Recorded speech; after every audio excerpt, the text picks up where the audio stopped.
தருமபுரி மாவட்டம் ஒகேனக்கல் வனப்பகுதியில் உள்ள பூர்வ குடிமக்களை வனத்துறையினர் அடித்து துன்புறுத்தி வலுக்கட்டாயமாக வெளியேற்ற வீடியோ இப்போ சமூக வலைதளத்தில் பயங்கரமாக ட்ரெண்ட் ஆகிட்டு இருக்கு.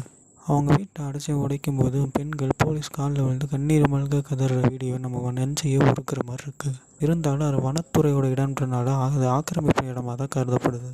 அவங்க எங்கே போவாங்க, எங்கே இருப்பாங்க, எங்கே தங்குவாங்க, எங்கே வேலை பார்ப்பாங்கன்றதையும் நம்ம கருத்தில் வைக்கணும். இதில் கவனம் செலுத்தி அரசாங்கம் இவங்களுக்கு ஒரு நல்ல இடத்த ரெடி பண்ணி கொடுக்கணும்னு பல பேர் கருத்து தெரிவிச்சிட்டு வராங்க.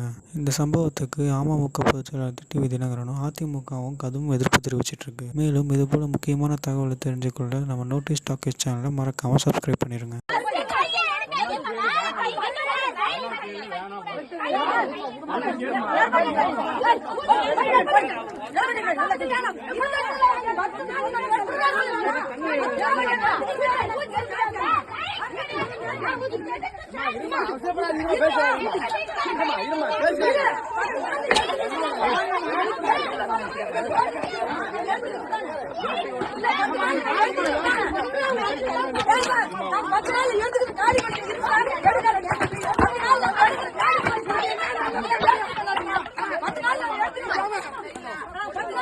Come on.